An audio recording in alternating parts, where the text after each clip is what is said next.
Laurent Napoli, bonjour. Bonjour. Merci d'avoir accepté cette invitation. On va Merci. parler aujourd'hui d'un monde un peu différent de nos habitudes, parce qu'on parle souvent de politique, on va souvent dans les spectacles. Aujourd'hui, je voulais vous voir parce qu'on va parler d'un métier que j'affectionne, un animateur de radio. J'avais envie de vous poser une première question, c'est est-ce qu'on doit dire journaliste ou animateur? Et est-ce que pour vous, c'est deux métiers différents? Je pense que c'est la grande question. Moi, j'ai la réponse dans ma tête, mais j'ai peut-être tort. Hein. Alors moi, j'ai une réponse à vous apporter qui est très précise. Moi, je suis animateur radio. Je travaille à Radio France depuis 5 ans en qualité d'animateur radio. C'est ce qui a marqué sur mon contrat, sur ma feuille de paye. Après, ça ne m'a pas empêché de faire une école de journalisme avant. En fait, c'est vrai que c'est un monde qui est très particulier, la radio. Et c'est vrai qu'il y a des formations pour être animateur, mais quand on est animateur de programmes de contenu comme on fait nous à France Bleu ici en région, il faut qu'on ait un petit côté journaliste parce qu'on fait tout nous-mêmes. On n'a pas la chance ou la malchance d'ailleurs d'avoir des assistants qui vont aller chercher les sujets pour nous écrire les questions, etc., etc. Donc en fait c'est un métier, on fait tout nous-mêmes. Donc on est animateur, on met notre petit nez rouge et on fait notre show. Et en même temps on sait faire aussi des interviews. Donc je suis animateur, on va dire journalistique. Quand vous dites on fait tout, moi j'ai connu une époque où on faisait vraiment tout. Est-ce que vous faites la technique aussi? Pas à Radio France. Ça dépend des entreprises en fait. Il y a des radios, des grosses radios qu'on écoute, des radios musicales, où l'animateur fait aussi la technique. Il est seul dans son local pendant 5 heures et il fait tout. Nous à France Bleu c'est un petit peu différent. C'est peut-être aussi l'héritage de l'ORTF, puisque Radio France c'est anciennement l'ORTF où il y avait beaucoup de gens et chacun avait sa tâche. C'était un peu les fréquences de Radio Bleu, non? C'est ça en fait. Parce que ma grand-mère, quand j'étais petit, elle écoutait Radio Bleu. C'était la radio des sur vieux. les petites ondes. Oui, en fait Radio Bleu est devenu... en fait quand Radio France a créé le réseau de local de Radio France, donc Radio France... il y a eu Radio France Héros, Radio France Nord, Radio France Land, etc., etc. Ils ont repris après très vite le concept de Radio Bleu pour faire France Bleu et pour moderniser un peu, pour dépoussiérer un peu le truc. Mais c'est le même principe, hein, c'est ça. Et du coup, chez nous, on a des techniciens qui réalisent les émissions sur le plan technique, mais il y a des radios où l'animateur fait tout. J'ai connu même, je ne sais pas quel est votre âge, mais est-ce que vous avez connu le Revox où on coupait la bande avec le ciseau quasiment? J'ai pas connu ça. Et on mettait un bout de scotch derrière? J'ai connu ça à l'école, parce qu'on nous l'a fait faire pour nous montrer comment c'était avant. Mais alors j'ai pas eu cette... Pour le coup, je pense que c'était une chance, parce que c'était vraiment l'école de la rigueur. C'est-à-dire que quand on avait notre kilomètre de bande et qu'on coupait et qu'on se rendait compte qu'on avait collé le mauvais morceau et qu'il fallait retrouver dans sa poubelle le bon morceau, ça apprenait à pas se planter. Maintenant, on fait CTRL-C, CTRL-V, CTRL-X, on coupe, et puis si ça va pas, on fait CTRL-Z, on revient en arrière, et ça se règle tout seul. Mais moi, j'ai une autre petite anecdote, puisqu'on va parler de radio.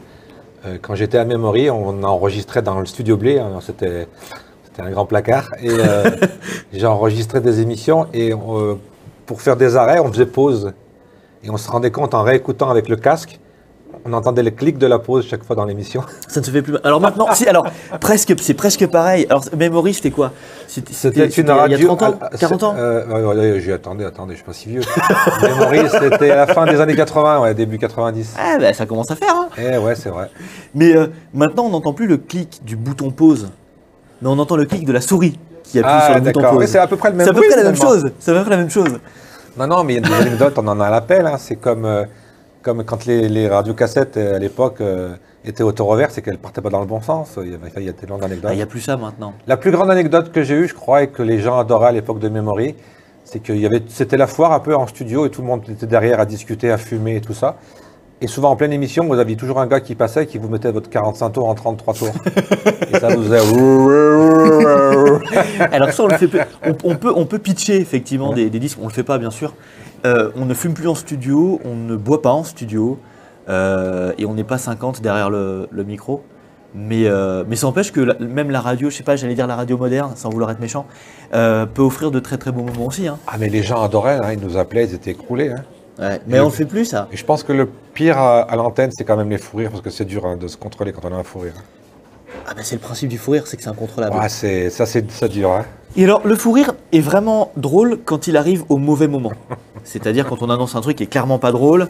J'ai même pas d'exemple en tête, mais parce que c'est très rare, parce qu'on apprend à se contrôler. Mais c'est vrai qu'on reste des humains, il y a des fois où la machine nerveuse fait qu'on craque et c'est très très drôle. Donc si j'ai bien compris, vous faites tout, vous allez chercher vos sujets, vous allez... donc ça fait chaque émission, c'est une grosse préparation. Alors. En fait, la radio, c'est un iceberg. C'est-à-dire que l'auditeur, l'auditrice qui se branche le matin ou n'importe quand dans sa voiture, au boulot, sur l'appli, parce que maintenant on passe tous par les applis, l'auditeur, l'auditrice entend quelque chose. Et ça, je dirais que c'est 20% du travail qui a été fourni. Quand je dis 20%, je vois large. Parce qu'en fait, il y a 80 autres pourcents qui sont sous le niveau de l'eau et qui correspondent au travail de préparation. Donc c'est vrai qu'un sujet que vous entendez à la radio, sur un bon plan, ça peut être n'importe quoi. Ça peut être un festival, une pièce de théâtre. Ben, l'animateur qui fait l'interview, c'est aussi lui qui a trouvé le sujet, c'est lui qui a pris le contact avec le responsable ou la personne qui s'en occupe. C'est lui qui a fait sa petite enquête pour créer ses questions. C'est aussi l'animateur qui a écrit ses questions, parce qu'il y a des radios où il y a des assistants qui font tout. À France Bleu, l'animateur fait toute la partie éditoriale en accord avec sa hiérarchie, bien sûr. Aujourd'hui, on parle beaucoup d'audience. On est toujours à dire j'ai eu tant de vues, j'ai eu tant de... Est-ce qu'il y a des sujets que vous vous interdisez en vous disant ceux-là, c'est pas la peine de les faire, on va pas faire d'audience? Non. Bon, moi, je me suis jamais dit ça va nous couler. Non. Mais après, en fait, on parle d'audience. Alors ça, c'est une chose qui arrive tous les 3 mois. Et notamment au mois de juillet, qui est important pour les radios locales, parce que là, on a les audiences locales par locales à France Bleu. Mais après, on parle de cible. C'est-à-dire, aujourd'hui, telle radio, on représente une radio, à qui on parle? À qui on s'adresse? Est-ce qu'on s'adresse au 15-25? Est-ce qu'on s'adresse au 25-35? Est-ce qu'on s'adresse... Voilà. Et on se dit, voilà, aujourd'hui, notre audience, c'est telle cible. Est-ce que ce sujet est pertinent pour notre audience? Votre cible est un peu plus âgée quand même. On est sur les adultes, Ouais. On est sur une radio adulte, on va dire, pour ratisser large par rapport au territoire, on va dire les 45 et plus, les 50 et plus. Donc on est sur de la famille. Est-ce que, tout à l'heure, vous m'avez dit que vous avez attaqué la radio sur France Bleu. Est-ce que vous avez eu d'autres opportunités?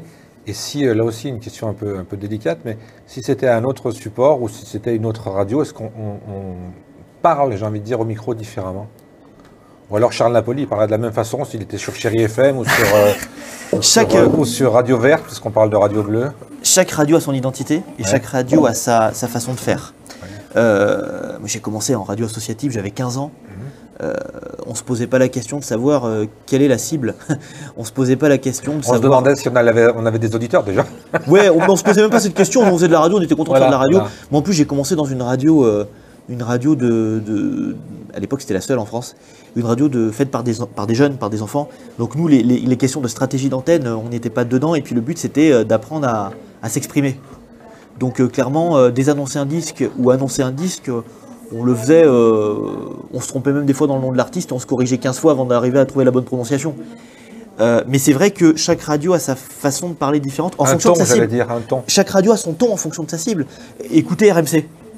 C'est ce que je fais. RMC, ça gueule à longueur de journée. Ouais. Alors peut-être un peu moins, mais il y a une époque où RMC, quand on écoutait les après-midi foot avec Luis Fernandez, les mecs sortaient, ils n'avaient plus de voix, quoi. Ils arrivaient à parler au début, alors à la fin... ils s'en sortaient plus. Écoutez France Bleu, c'est beaucoup plus posé parce que la cible n'est pas la même. Et parce que les gens n'entendent pas les mêmes choses. Écoutez Chéri FM, déjà Chéri FM, on est sur une radio très, très musicale, mais aussi très douce, très. On sait qu'on ne va pas rentrer dans du débat, on ne va pas se taper dessus, quoi. Chaque radio a son identité. Et parce que ça s'appelle la pluralité des médias, il en faut pour tout le monde. Alors on a attaqué avec la radio. Je voulais revenir aussi un peu sur votre parcours. Vous m'avez dit que vous étiez de Montpellier. Vous arrivez dans une région, il paraît que c'est la plus belle de France. Je ne sais pas dans quel classement d'ailleurs. La région stéphanoise. Comment vous avez découvert cette région? Comment vous l'avez trouvée? Et j'ai presque même envie de vous dire comment vous l'avez choisie. Alors en fait, c'est... Waouh, 3 questions en une. Ça te permet de boire un café? Ouais, allez-y, bon appétit. Non, mais cette région... en fait, pour tout vous dire, mes parents ont des amis qui habitent dans la région. Donc je suis déjà venu quand j'étais plus jeune, plus petit. Quelquefois. Mais à l'époque, moi je partais en vacances, quoi. Donc peu importe où j'allais, c'était les vacances. Quand je suis arrivé ici, le concept est simple, la Radio France, moi j'étais remplaçant. Donc je tournais sur plusieurs radios, au gré des besoins à France Bleu. en attendant que des postes se libèrent, et puis après, libre à nous de postuler ou non. Et habitant Montpellier, je voulais pas partir trop loin de chez moi. J'avais ce besoin de me retrouver chez moi régulièrement, donc je me suis dit, si je dois partir, ça sert à rien d'aller à l'autre bout de la France. Si c'est pour déprimer, et quand on fait de la radio et qu'on déprime, c'est un peu compliqué. Vous savez, la distance, des moments, c'est plus près que des choses plus courtes, parce qu'avec les trains, c'est compliqué aussi. Hein. Oui. Ouais, non, mais... Quand on va dans un sens, c'est rapide, mais si on va sur les côtés du Gers-Bordeaux, c'est compliqué. Hein. C'est pour ça que je voulais rester dans un axe un peu en V, autour de Montpellier. Un jour, je reçois un mail qui dit, voilà, les nouveaux postes disponibles, Saint-Étienne. Je dis, ouais, Saint-Étienne. Et là, vous vous êtes dit, mais c'est où Saint-Étienne? Non, alors je voyais à peu près où c'était, et puis je me dis, pourquoi pas. D'un côté, si on veut partir, on a l'Auvergne, c'est sauvage, si on veut se vider la tête. Puis de l'autre, si on veut voir un beau match de foot, on a Lyon pas loin. Ah là, je sais que je me fais pas de copains. Là, là. Je crois qu'on va le couper. Là. on va le couper. C'est ce que j'ai dit à l'entretien d'embauche, justement, et ça a marché visiblement. Non, mais voilà, c'est un endroit qui est assez sympa, Saint-Étienne, parce que on n'y pense pas en fait. Quand on n'est pas de la région, on se dit pas, moi dans ma vie, je vais aller à Saint-Étienne. Et quand on est du sud, on se dit pas, je veux aller ailleurs. Quand on est du sud, soit on veut rester dans le sud, soit on veut aller à Paris pour des raisons généralement professionnelles. Et moi, je me dis, tiens, pourquoi pas, je me renseigne un peu. Et puis beaucoup de gens me disent, mais qu'est-ce que tu vas aller faire à Saint-Étienne, quoi? C'est tout noir, c'est une ville ouvrière, c'est tout noir, il y a la mine, mais on m'a dit ça. C'est des chevaux qui tirent les voitures. Et moi, je me dis, dans ma tête, je me dis, mais c'est pas Clermont non plus, parce que Clermont, c'est tout noir pour le coup. Je connais moi. La pierre de Clermont, enfin, c'est de la pierre volcanique, donc c'est par définition noir. Et là, pour le coup, c'est surprenant la première fois. Et je me renseigne, et je vois qu'il fait beau à Saint-Étienne.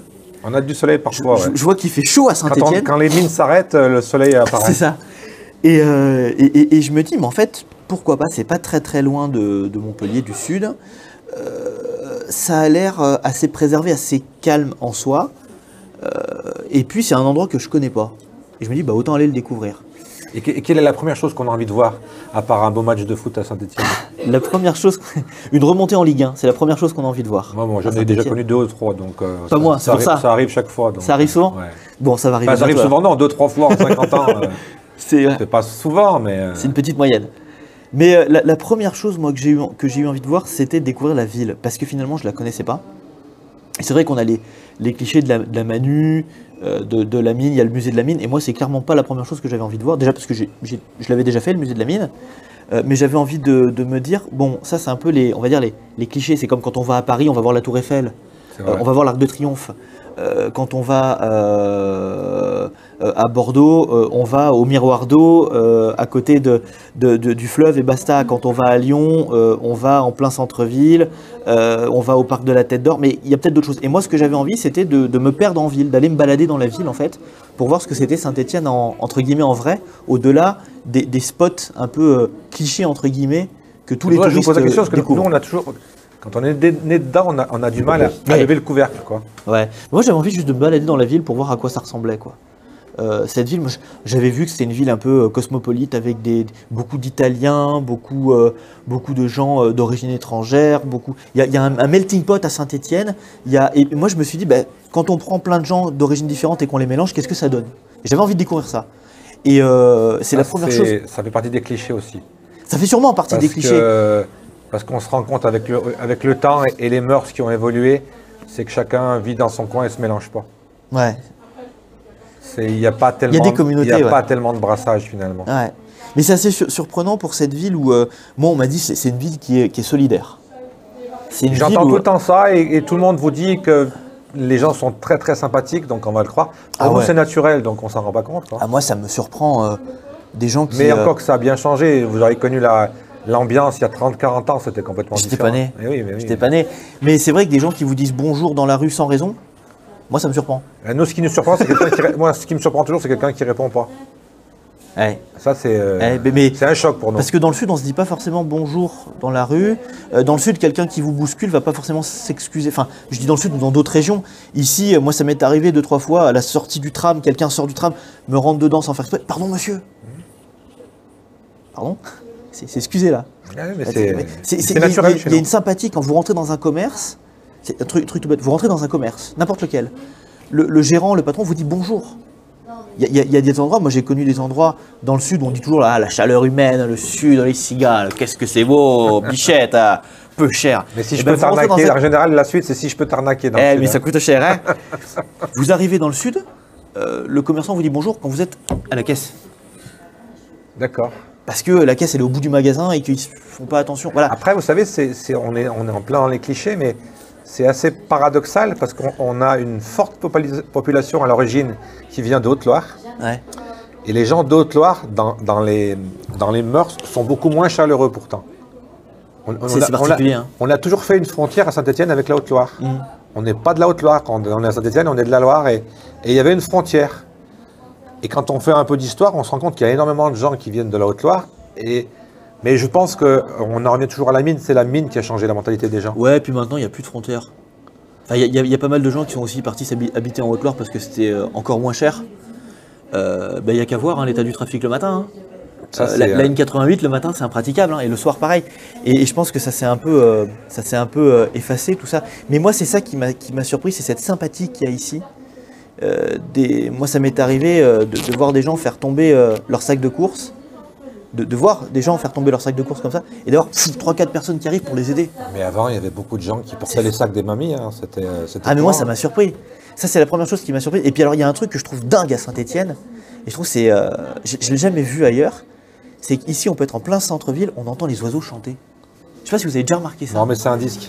C'est un disque? Ouais, c'est un disque, d'accord. C'est un disque qui est caché. Il y a un DJ qui... Toutes les 24 heures, il change de disque. D'accord, c'est pour ça que des fois, ça saute un peu. Le problème, c'est que c'est pour la rallonge de la prise de ton disque qu'il y a un souci. C'est compliqué. Hein. Ouais. Mais moi, je trouve que c'est... En fait, Saint-Étienne, c'est une ville à la campagne et c'est la campagne dans la ville. Tout à fait. Et il y a du vert partout. Il y a de la tranquillité partout. On prend la voiture, on fait 10-15 minutes de route, on est à Rochetaillé, quoi. Et on se dit... Alors c'est moins de 10 minutes, Rochetaillé. Non mais c'est le temps de prendre la petite route. C'est le temps d'aller trouver la voiture au stationnement, alors. C'est ça, voilà, le temps de prendre la voiture. C'est vraiment à côté. Ouais, c'est à côté. Non mais je veux dire, on prend la voiture quelques minutes et on se retrouve à l'autre bout de la campagne. On est à un carrefour, tout à l'heure on parlait de la Haute-Loire, l'Ardèche n'est pas loin. C'est ça. Il y a le Rhône, on a tous les départements à côté, quoi. C'est ça, c'est dingue. Et moi, même du côté de Montbrison, c'est magnifique aussi. La plaine est magnifique. Je parle moins de Rouen, parce que je connais moins, mais le Rouennais est beau aussi. Le Rouennais est magnifique. Mais moi je me souviens, une des premières sorties que j'ai faites, on m'a dit, quand je suis arrivé ici à la radio, on m'a dit, je pars me balader avec des collègues, et on me dit, tu vois l'antenne là-haut, c'est plan foie, c'est de là qu'on émet. Je dis, je vais aller faire un tour. Voilà, je prends ma voiture, là pour le coup il y a un petit peu de route, et je sors de Saint-Étienne, et de suite je me dis, mais je suis en montagne là. Là je me mets en mode sport, et puis vas-y, ça monte. C'est la journée Véloccio qui a eu lieu il y a 2 jours, là, c'est la côte. Hein. Et c'est assez impressionnant. Et la première montée, c'est la plus dure. Hein. Oui, en voiture, ça se fait bien. En voiture, ça va. C'est plus pour le passager qui a du mal à supporter. Mais j'arrive en haut et ça m'a marqué parce que d'un côté, je vois Saint-Étienne avec cette grande rue du tram qu'on voit magnifiquement bien et je me retourne et j'avais un champ avec des ballots de foin tous les 50 mètres et des vaches au milieu. C'est 2 salles, 2 ambiances, Saint-Étienne. C'est-à-dire qu'il y a plein de villes où quand on veut quitter la ville, il faut le vouloir. Ici, on veut quitter la ville, on a envie d'air pur. Dans des villes, c'est le côté plat aussi. Alors qu'on a tout de suite des montagnes. Hein. Ouais. On est comme Rome, c'est la ville aux 7 collines. Hein. C'est ça, et c'est exactement ça. Et il y a cette nature qui est partout à côté. Et moi, je trouve que c'est une ville qui est apaisante. C'est-à-dire que moi, je bosse. C'est vrai que la radio, c'est un milieu où on rigole beaucoup, on se marre beaucoup. Il y a souvent une petite tension, un petit stress de se dire voilà, il y a des gens qui nous écoutent, qui sont aussi demandeurs de certaines choses. Et ça peut générer un peu du stress de dire qu'on parle à des gens qu'on ne connaît pas, qu'on ne voit pas, qu'on ne sait pas qui c'est. C'est peut-être le mec avec qui on s'est engueulé sur le parking parce que sa voiture était mal garée, quoi. Et en vrai, il est peut-être fan de nous. Et c'est vrai que quand on sort d'ici et qu'on va se poser, même plage Jean Jaurès en terrasse, il y a des arbres partout, on se pose, ça fait du bien, quoi. Moi, j'adore. On s'en rend pas compte quand on est né dedans. On va revenir au métier de journaliste. Avant de se croiser, on avait parlé d'un article, vous m'avez parlé, c'est sur les fake news. C'est un sujet qui vous interpelle. Ouais. Qu'est-ce qu'on peut dire sur les fake news? Parce que moi, je me suis rendu compte avec le temps aussi, et je vais encore le rajouter, mais tant pis, avec l'âge, on se rend compte que quand on maîtrise bien un sujet, souvent les journalistes nous racontent un peu n'importe quoi. Mais on prend la confiance. Alors quand on ne maîtrise pas le sujet, on se dit finalement, ils doivent vraiment nous dire n'importe quoi. Donc, quelle est la différence entre une mauvaise information et une fake news, par Je pense que ça, c'est aussi du fait des réseaux sociaux où on a tout et son contraire qui naviguent. Internet, c'est génial parce que Internet nous permet de confronter une actualité avec tout un tas de versions différentes. Il y a 50 ans, on avait le journal, le JT le soir, quand on avait la chance d'avoir une télé. On appelait ça la Pravda. Non, mais c'est vrai. Ouais. C'est ça, on avait et puis basta. Internet nous permet d'avoir des sources d'informations multiples. Mais c'est génial. Mais il y a un revers de la médaille qui fait qu'on a tout et son contraire. On a du bien et du moins bien. Et c'est vrai qu'il y a une tribune qui est parue dans la presse régionale, notamment, je crois que c'est dans La Voix du Nord, que j'ai signée aux côtés d'un certain nombre de journalistes, de directeurs de radio, de directeurs de centres de formation, de journalisme et de radio également, qui demandent de faire de l'éducation aux médias et à l'information une grande cause pour ce quinquennat. C'est de dire, voilà, aujourd'hui les jeunes, quand vous vous baladez dans un collège, dans un lycée, ils ont tous un smartphone à la main. Ils ont tous les réseaux sociaux. Est-ce qu'il ne faudrait pas mettre l'accent sur cette éducation aux médias maintenant pour permettre aux jeunes et à leur libre arbitre de se dire ça c'est fiable, ça je me méfie. Parce qu'on voit passer de tout sur les réseaux sociaux, on voit passer des images, des sons, on voit même passer des images qu'on attribue à des faits qui ne sont pas les mêmes. Comment faire pour regarder sur un réseau, sur Twitter par exemple, quand on a une photo et une légende, comment faire pour savoir si c'est vrai ou si c'est faux?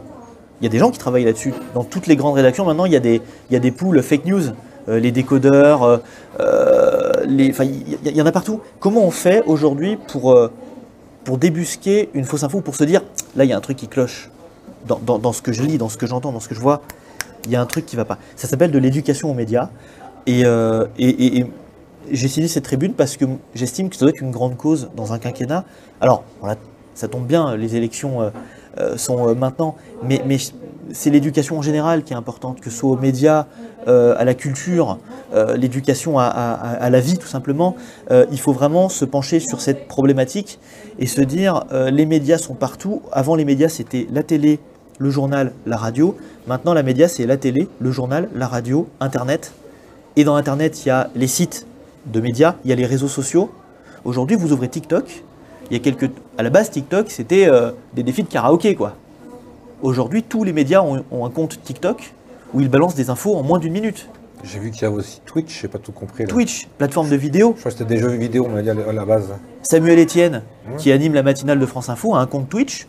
Ouais. Attendez, imaginez-vous, Samuel Etienne a invité chez lui j'ai vu, François Hollande. Ouais. C'est-à-dire qu'aujourd'hui, moi vous m'auriez dit ça. Pour moi, je suis né dans les années 90. C'est pas du journalisme, c'est du ridicule, ça pour moi. Non mais, moi je suis né dans les années 90. En 2005, quand je commence à découvrir Internet à la maison et la radio, comme beaucoup de mes petits copains, vous m'auriez dit, il y a un mec qui va inviter le président de la République dans son appartement pour parler de tout. J'aurais dit, mais c'est un film le truc. C'est presque pas nouveau, c'est ce que faisait Giscard d'Estaing dans les années 80. Et il allait manger chez les gens. Après, à part, c'était mise en scène. Et il n'y avait pas Internet pour le rediffuser dans la minute. Mais on n'a rien inventé. Hein. On n'a rien inventé. Par contre, le numérique et les réseaux sociaux réinventent tout. Déforment souvent. Et déforment beaucoup de choses aussi. Et c'est pour ça qu'il faut absolument que les responsables politiques en prennent conscience et se disent, voilà, il faut éduquer les jeunes aux médias. Mais ça se fait pas comme ça. On ne peut pas demander aux profs de dire, faites un cours. Pour intervenir dans des lycées, je peux vous dire que les profs on leur demande beaucoup de choses, beaucoup trop de choses, ils ne peuvent pas tout faire. Mais les lecteurs sont très feignants aussi. Moi j'ai eu un souci sur un article où j'avais bien mis un point d'interrogation à la fin de la phrase. Chez nous, un point d'interrogation, ça pose une question. Une question amène des réponses. Et c'est pas de l'argent comptant quand on pose une question.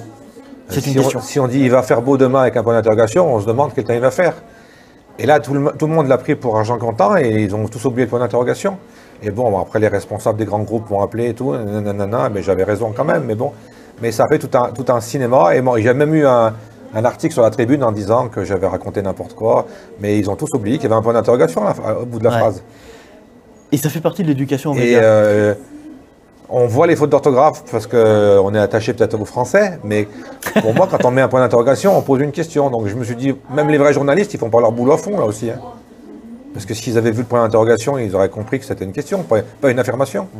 On m'a bien expliqué la différence à l'école. Ouais, mais c'est ça, c'est que ce soit à l'école ou ailleurs, les jeunes justement vont peut-être se fier à une idée de masse.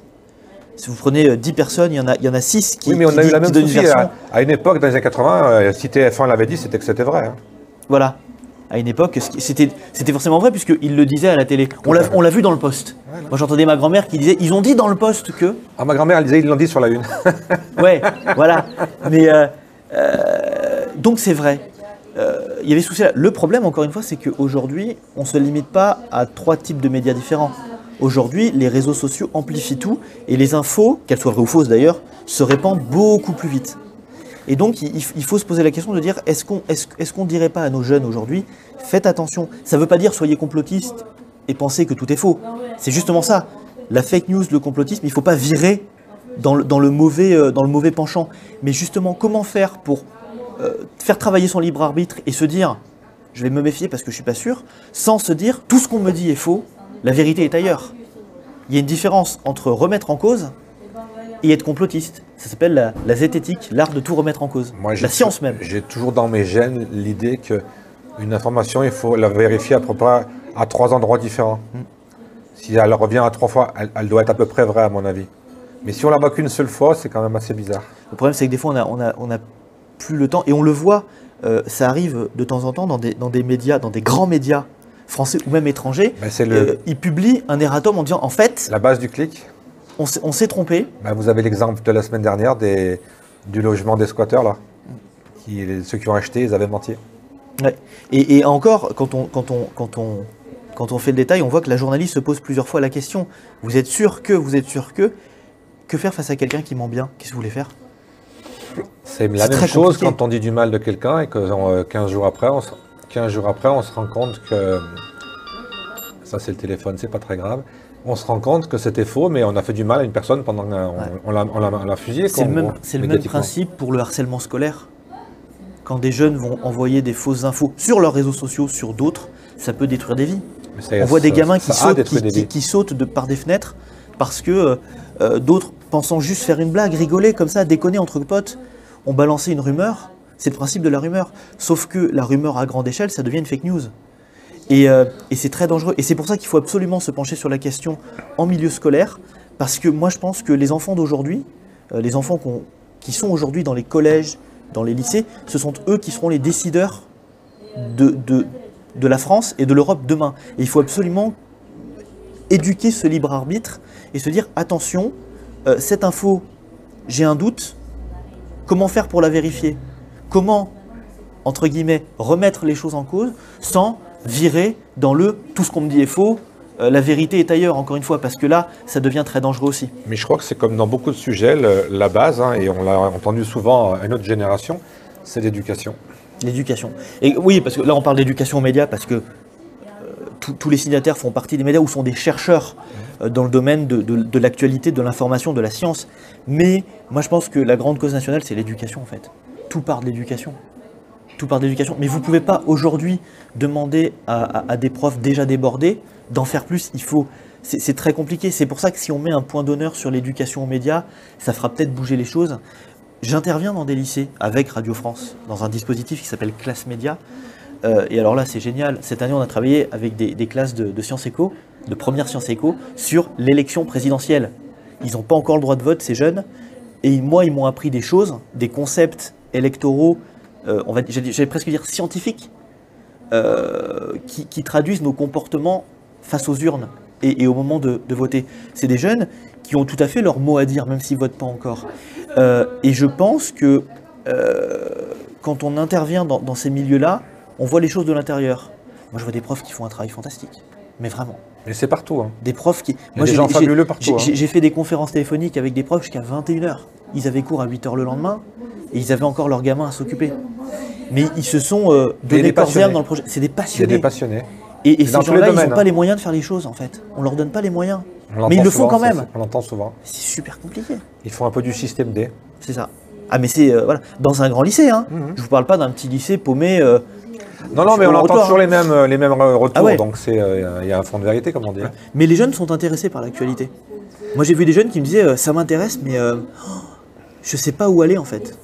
J'ai des infos qui arrivent partout, je ne sais pas quoi faire. Le grand changement hein, pour ma génération, hein, c'est qu'avant, on parlait tout à l'heure de médias, vous parliez aussi d'aller à Paris, il faut aller à Paris, le grand média, c'était Paris. On se rend compte qu'aujourd'hui, avec un téléphone et un micro à 20 euros, non, mais on a une portée incroyable. Alors après, on ne fait pas des millions de vues, il ne faut pas se la jouer. Bien sûr. Hein. Mais il y a tellement des retours de gens qui ont vu l'émission, ou qui ont vu l'entretien, ou qui ont... On n'a plus besoin de... L'impact est fantastique. Moi, j'ai quelqu'un, il y a très peu de temps, qui m'a contacté pour monter un média, justement, et me demander comment il fallait faire. Je dis, mais il n'y a plus besoin de tout ça. Je dis, il suffit d'acheter un tout petit peu de matériel et diffuser sur les réseaux. Ça ne coûte rien, et l'information, elle passe aussi. Hein. Vous parliez de Twitch, tout à l'heure. Parce que je n'ai pas tout compris. Alors, c'est simple. Twitch, c'est un peu comme YouTube. C'est une plateforme de vidéo, mais en direct, où ce sont à la base des jeunes qui jouent à des jeux vidéo et qui se filment. Ils streament, ils font du streaming. Mais aujourd'hui, dans Twitch, il y a une catégorie actualité, où on voit des Samuel Etienne, des Hugo Décrypte, qui est un jeune qui décrypte l'actualité pour les jeunes, pour justement faire de l'éducation média. Un smartphone. Aujourd'hui, les lampes, pour avoir un joli teint à l'image, vous allez dans un magasin d'électroménager, je ne les citerai pas, il y en a plein autour de Saint-Etienne, il y a des rayons entiers où vous pouvez acheter une lampe LED qui, il y a 15-20 ans, coûtait 1000 €, aujourd'hui ça en coûte 40. Moi, je suis toujours contre le montage parce que j'ai fait un an de BTS audiovisuel et je me suis rendu compte qu'on pouvait faire dire le contraire à quelqu'un, une phrase, on peut la prendre, on peut changer des mots. Ça s'appelle l'éthique. Donc je trouve qu'il faut laisser les choses telles qu'elles sont. Et j'ai toujours ma référence à la radio des années 80. Les gens adoraient quand il y avait une connerie. Donc s'il y a une connerie, il faut la laisser, ça fait partie de la vie. Mais ça, c'est aussi, même sans parler forcément de dire une connerie, c'est vrai qu'avec le montage, on peut faire à peu près ce qu'on veut. Même en vidéo, on peut rajouter une bande son mais j'ai connu. Qui va influencer les choses. Mais ça s'appelle aussi l'éthique du métier. Oui, mais moi, je passe ma vie à monter des sons. Et pourtant, quand je diffuse un son, ça ne va pas à l'encontre jamais de ce que me dit la personne. Ce que j'enlève, ça va être une respiration. Parce que vous avez dit le mot éthique. Mais ça, on a de la morale ou on n'en a pas. Et quand on a fait un peu des études en audiovisuel, on se rend compte aussi que le vrai ne sonne pas vrai à l'antenne. Il faut faire du faux pour que ça sonne vrai. Ouais. Mais il y a des sons qui ne veulent plus rien dire à les vrais. Il faut rajouter un son. C'est fantastique ça aussi. Hein. Ouais. Et mais c'est ça aussi l'éducation média, c'est aussi expliquer aux jeunes, attention, ce que vous voyez, c'est une version, c'est une vérité. Mais ça, c'est une question de philosophie. Moi, je me souviens, j'ai fait un bac littéraire. Toute mon année de terminale, j'avais 7 ou 8 heures de philo par semaine. J'en ai bouffé de la philo. Hein. Y a-t-il une vérité? Il y en a plusieurs. Qu'est-ce que la vérité? Il y en a plusieurs. Chacun a sa vérité. Il y a différents angles sur une vérité. Et même la façon dont là vous m'interviewez, vous percevez mes propos d'une telle manière, mais moi je perçois vos questions d'une telle manière, et peut-être que quand je vais regarder la vidéo, je vais me dire tiens, je pensais pas avoir dit ça comme ça. Mais moi, par contre, j'aurais rien touché. Mais quelle est la vérité? Et j'aurais pas coupé un morceau de phrase. Où est la vérité là-dedans?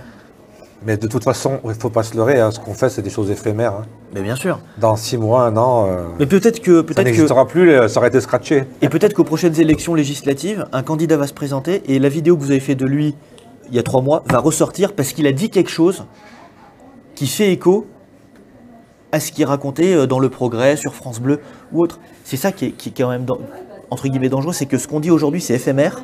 Et en même temps, ça reste quelque part dans un tiroir, et le tiroir, il peut s'ouvrir à n'importe quel moment. Et comme je vous l'ai dit, j'ai eu l'exemple aussi sur un entretien de 5 minutes, si on retient qu'une seule phrase, ça n'a aucun sens. Quoi. Bien sûr.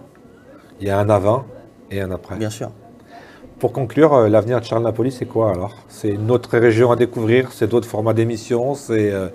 je sais pas, moi, c'est une victoire des Verts. Quel est l'avenir de Charles Napoli? Moi, j'aimerais bien revoir parce que je suis pas un spécialiste du foot. Je suis amateur comme ça, mais je suis pas un pro du foot. Et c'est vrai qu'ici, en arrivant sur, je suis un peu arrivé dans le temple du foot. Vous savez, ici, j'ai l'impression qu'il n'y a que des spécialistes du foot à Saint-Etienne. Oui, non, pas moi. Mais moi, j'ai vu beaucoup de gens qui sont spécialistes, mais qui n'ont jamais tapé dans un ballon, ça m'amuse toujours. Alors moi, j'ai jamais tapé dans un ballon et je suis pas spécialiste. À part sur console 1 ou 2 fois, et encore, c'est pas le même sport. Ça n'a jamais été fantastique. Non, l'avenir, ce serait peut-être. Moi, j'aimerais bien voir la remontée des Verts en Ligue 1 pour voir ce que ça donne comme ambiance dans la ville, dans la région. D'ici 2 ans à peu près. Oui, mais je vais attendre un peu, c'est pas grave. Non, mais c'est prendre le temps. Prendre le temps parce que, comme on disait tout à l'heure, moi je trouve que les gens ici sont incroyablement sympathiques et que la ville, c'est quand même Saint-Etienne, une ville qui est fantastique. À chaque fois qu'il y a un monument de Saint-Etienne qui a fermé, la ville s'est toujours relevée. Quand la mine a fermé, moi je me suis plongé un peu dans les archives, il y a beaucoup de gens qui disaient Saint-Étienne est morte, c'est fini. Il y a eu des décennies compliquées quand même. Il y a eu des décennies compliquées, mais au final, Saint-Étienne est remontée. Quand la Manu a fermé, tout le monde dit oula, là, coup d'arrêt. Et au final, à la place de la Manu, là où des gens fabriquaient des armes et des outils il y a quelques années, maintenant vous avez des jeunes qui ont la trentaine, qui ont monté des startups. Maintenant, dans cette manufacture d'armes, il y a d'armes. Je crois qu'il faut rendre hommage aussi à un ancien maire qui est Michel Thiollière qui a lancé tout ça aussi. Je ne l'ai pas connu. Je l'ai Mais je vous connu fais confiance. et je l'ai rencontré à plusieurs reprises. Passionnant. Alors peut-être grâce à lui, du coup, il y a des jeunes maintenant, des jeunes gens qui ont la trentaine, qui sont en train de fabriquer des machines qui peut-être serviront dans 10, 15, 20, 30 ans dans tous les hôpitaux. Peut-être que des machines qu'on aura chez nous, qui nous sauveront la vie au quotidien. J'en sais rien, mais il y a des gens qui créent des choses dans ces bâtiments qui ont été conservés. Quand Manu France a fermé, bon, il y a eu tout l'épisode avec Tapi, etc. Mais en fait, c'est rien du tout, Tapi, dans l'histoire. Non, mais c'est rien du tout. C'est un détail presque. Mais c'est ce détail qu'on a retenu. Mais C'est la petite phrase. C'est une légende, Tapi, Saint-Étienne, voilà. Manu France. Quand Manu France a, on va dire, fermé, parce que l'entreprise existe toujours. Tout à fait, Carole Tavitian qui a repris. C'est son père qui a racheté la marque. Mais c'est pas la même chose qu'à l'époque, quand ça a, on va dire, fermé, enfin, quand l'activité s'est arrêtée, ça a été aussi un drame. Et pourtant, Saint-Étienne se relève toujours. Très politique. C'est très politique, mais tout est politique. Mais Saint-Étienne se relève toujours et Saint-Étienne arrive toujours à faire des trucs. Moi, je vois des gens, des jeunes qui viennent du Japon pour étudier le design à Saint-Étienne. Pourquoi ils vont pas à Paris? Pourquoi ils vont pas à Milan? Parce qu'on est plus sympathique. Parce qu'on est plus sympathique. Après, à Milan, ça va être difficile de concurrencer parce qu'il y a des bonnes spaghettis quand même. Oui, il y a d'excellentes pâtes. Et puis le café est aussi délicieux à Milan. Mais ils viennent ici, peut-être qu'ils n'aiment pas le café. Peut-être que les logements sont moins chers aussi. Peut-être. Alors, il y a peut-être ça aussi. Mais il y a cette compétitivité de Saint-Étienne et cette attractivité. Moi, j'ai un collègue qui est remplaçant qui me dit, mais moi, j'habitais ici il y a 25 ans. Il est descendu dans le sud. Il est remonté à Saint-Étienne il n'y a pas très longtemps. Il y a beaucoup de gens qui partent et qui reviennent. Ouais. Et il est revenu pour un remplacement. Il me dit, mais c'est marrant. Depuis le début des années 2000, comme ça a changé la ville. Il y a énormément de choses qui ont été rasées aussi. Oui, mais à la place, on a fait d'autres choses. Il y a une reconstruction. Et les Stéphanois, c'est un peu un genou à terre, mais tant qu'on n'est pas couché au sol, on n'est pas mort, on se relèvera toujours. Il y a une certaine fierté d'être Stéphanois. Il y a une fierté d'être Stéphanois. Parce que, encore une fois, c'est la mine qui coule dans nos veines. C'est ça. Il y a une identité ouvrière, une identité d'effort, de sueur, de travail, qui fait que Saint-Étienne, c'est une ville qui bouillonne en permanence. Et moi, c'est ça qui me fascine. Et j'ai envie de le voir évoluer, ce truc-là. De voir comment ça va, parce que je suis fasciné par ça. Et ça me pousse vers l'avant. Vous êtes là pour de nombreuses années, alors. On verra bien ce qui va se passer. Dans 10 ans, on se retrouve et vous êtes directeur de France Bleu Saint-Étienne. Si vous êtes là dans 10 ans? Moi, il y a des grandes chances. Moi, j'avance doucement, je fais un pas après l'autre, donc je serai encore là. Directeur, peut-être pas, parce qu'on a un très bon directeur. Donc, je peux lui piquer la place, et puis c'est pas comme ça que ça fonctionne. Mais je sais pas où l'avenir va m'amener. Honnêtement, on peut pas savoir. On peut pas dire. Et puis, moi, j'aime pas faire des promesses. Moi, j'aime pas faire des promesses que je suis pas sûr de pouvoir tenir pour X raisons. Si vous êtes muté à Lyon, vous verrez, c'est vachement moins bien. Il n'y a pas France Bleu à Lyon. Comme ça règle le problème. Mais ils créeront peut-être une fréquence. C'est pas assez attractif. C'était en négociation à une époque d'ailleurs. Oui, mais ils ont préféré faire Saint-Étienne. Puis Lyon, le marché de la radio est saturé. Donc oui, mais le marché de la radio a beaucoup évolué aussi. La radio évolue de toute façon. Mais moi, je veux voir ce que va devenir cette ville et prendre le temps de me laisser conduire par le flot et voir où ça va aller. Mais si vous avez des doutes sur Saint-Étienne... Ah, j'en ai pas, moi, de doutes. Eh ben, j'ai des références, surtout, moi. Si vous avez des références sur Saint-Étienne et que vous avez... je sais pas, que vous avez besoin de preuves que Saint-Étienne se relève toujours, allez voir cette série qui a été produite par France Bleu Saint-Étienne. Alors, je dis pas ça parce que c'est ma maison, je dis ça parce que c'est génial. Les Manuchards ? Les paroles de Manuchard. J'ai écouté. On a retrouvé quand même 5 anciens Manuchards qui nous racontent leur vie à la Manu. Et vous allez vous rendre compte que ces gens-là, finalement, eux, ils s'en foutent. Moi, il y a un mec qui nous dit, mais moi, j'étais délégué syndical et je suis resté jusqu'au dernier jour parce que je ne m'imaginais pas partir sur un autre site avant que le dernier des ouvriers soit parti. Je voulais être le dernier à partir pour les autres. Il y a des gens qui ont donné leur vie aux autres ici à Saint-Étienne, qui ont donné leur vie à ces bâtiments, à cette entreprise. Je pense qu'il y a un esprit différent. Il y a un esprit différent et ça, moi, je ne l'ai pas trouvé ailleurs. Moi, cet esprit-là, je le connais parce que ce que vous me dites, moi, mais pour vous, c'est normal. Je l'ai entendu chez mon grand-père et ma grand-mère qui ont fait la mine, qui ont eu des doigts coupés, parce que pour vous, c'est les clapeux, normal. Ça, je connais tout ça, donc c'est mon histoire, quoi. C'est votre histoire et pour vous, c'est finalement la norme, c'est la normalité. Voilà. Moi qui découvre ça, j'ai envie de continuer de découvrir, de voir comment ça Vous évolue. savez, moi, mes grands-parents, ils me disaient, déjà, avant, il n'y avait pas de télévision, donc les gens étaient toujours dehors à discuter, Ben voilà. sur le pas de la porte. Il n'y avait pas de clé, on ne fermait jamais les portes. Et dès qu'un voisin, il lui manquait du pain, on lui donnait du pain. C'était Mais c'était cette fraternité qui venait de la mine aussi. Hein. C'est ça, une fraternité, une Parce que dans la solidarité. mine, s'il n'y avait pas de solidarité, on n'avançait pas, quoi, et voilà. Mais c'est peut-être un esprit qu'on ne retrouve pas ailleurs. Peut-être, on m'a beaucoup parlé de Lens, je ne connais pas, c'est peut-être un peu la similitude avec Lens. Oui, le Nord, mais ça, c'est les pays miniers. C'est les je pense, choses qu'on qui font ça. entend, quoi. Ouais, je pense que c'est les pays miniers qui font ça, et moi qui ne suis pas d'ici, je peux vous garantir que c'est pas quelque chose qu'on trouve partout. Et moi, je trouve ça assez, entre guillemets, exceptionnel. Mais ce qui est bien, c'est que cette région, elle offre plein de choses à découvrir. Vous parliez de Montbrison et de la Plaine. Avant de partir, j'aimerais bien découvrir cette zone-là, où c'est encore une autre ambiance que Saint-Étienne, parce que c'est pas des grosses villes, mais on est bien ici, en fait. Il y a tout. Il y a tout. Une preuve pour ceux qui ne sont pas convaincus, c'est que quand même, pour la première fois, le guide du routard édite un guide de la Loire. Moi, quand je suis arrivé, en plus je suis arrivé juste avant le Covid, on m'a dit, tu verras ici, les gens, ils ne s'arrêtent pas pour visiter la Loire, ils sont de passage quand ils partent en vacances ou quand ils rentrent de vacances. Ils font une halte, C'est vrai. parce qu'ils vont d'un côté ou de l'autre de la Et France. puis on a, C'est un pas gros, une région on touristique. a un gros problème avec ce mot de Loire, c'est qu'on ne sait pas où la situer, la Les gens, région. quand on vous dit Loire, ils pensent à Nantes. Voilà, c'est ça, les châteaux de la Loire. Voilà. Ah, il y a des jolis châteaux. C'est pas Chambord ici. Ouais. C'est encore différent. Je dis pas que c'est mieux ou que c'est moins bien, je dis que c'est différent. Et ben, le Il y guide en du a un qui est routard magnifique, hein, c'est celui de Rochetaillé. Hein. de Rochetaillé, par Il est exemple. fantastique, le château Mais de non, mais Rochetaillé. même à Andrézieux-Boutéon, le château, c'est autre chose. Il était très bien rénové. Ça a il été était très bien rénové. Mais là, le guide du routard, qui est quand même la référence en matière de tourisme populaire en France, édite un guide spécial Loire. Et c'est pas une sous-édition, c'est pas une sous-édition, c'est le guide du routard, au même niveau que les châteaux de la Loire. C'est quand même un signe que les mentalités évoluent et que la Loire, le département de la Loire, a beaucoup de secrets à dévoiler. Finalement, celui qui vend le mieux le département de la Loire et Saint-Étienne, c'est Charles Napoli. Je ne sais pas si je le vends le mieux. Je pense que dans les offices de tourisme, ils le font très bien aussi pour travailler avec eux. Ils font un travail remarquable. Mais c'est vrai que j'ai été très agréablement surpris. J'avais peut-être quelques préjugés au début sur le côté industriel, minier. Mais attendez, j'ai une dernière chose. Quand on arrive sur la 47, quand on arrive de la 7, qu'on monte, qu'on voit qu'il commence à y avoir quelques nuages, la route qui se rétrécit, la 47 qui fait un peu peur la première fois qu'on la prend, et qu'on arrive sur ArcelorMittal, on se dit « Ok, je suis où là ?» Ça va être ça, et en fait on arrive, alors on voit des grandes barres d'immeubles au fond, on se dit bon pourquoi pas, et moi quand je suis arrivé la première fois il pleuvait, il faisait du brouillard. Je suis venu visiter un appart ici, j'ai réfléchi à 2 fois avant de signer. Hein. Et après, vous avez eu la déprime. Ben, le lendemain je suis parti, il faisait grand beau, je dis bon bah allez je signe. Ouais. Mais c'est un super département, vraiment c'est à visiter. Avant de vous laisser retourner à vos micros, votre émission, c'est tous les week-ends, Ouais, le week-end, 7h, 10h et 11h, 12h30, le samedi et le dimanche. le samedi et le dimanche. J'ai vu sur les photos que vous partagez sur les réseaux, vous êtes souvent à l'extérieur aussi. On C'est fait une beaucoup émission mobile. Ouais, souvent, notamment la deuxième partie, puisque le 11h30, c'est un jeu où on va jouer avec des événements. Et donc, ce qu'on aime bien, c'est quitte à jouer avec un événement, autant y aller sur l'événement. On était récemment justement à la fête du vélo au parc François Mitterrand. On fait la fête de la Fourme, bien sûr, et des produits du terroir, C'est au pardon. mois d'octobre, je crois. C'est, oui, c'est fin septembre, début octobre, ça dépend du C'est à calendrier. peu près en même temps que la France Saint-Étienne. À une semaine d'écart, je crois. Mais ils ont changé la date de la France C'est Saint-Étienne. ça. Avant, elle était.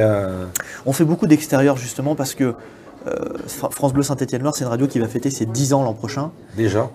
Alors déjà, et que ça en même temps, parce que c'est la plus jeune du réseau, France Bleu, et il y a une chose qu'il faut voir, c'est qu'en radio, on dit toujours il faut 10 ans de conquête avant de trouver son public.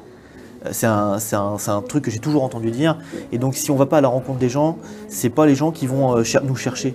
Donc on va à la rencontre des gens pour dire, bah voilà, vous avez une radio locale qui vous apporte tout ce qu'il faut, c'est nous et on vient là, et puis en plus, on va pas se mentir, quand on peut goûter la fourme à volonté pendant 3 jours, C'est on se sympa. prive pas. Dernière anecdote, le jour du lancement de France Bleu, il y a 10 ans, donc bientôt, c'était Bernard Lavilliers dans les studios. Ouais. Et j'avoue que j'ai découvert un personnage extraordinaire. J'entends beaucoup de gens parler de Saint-Étienne, il y a des moments où je dis, il raconte n'importe quoi.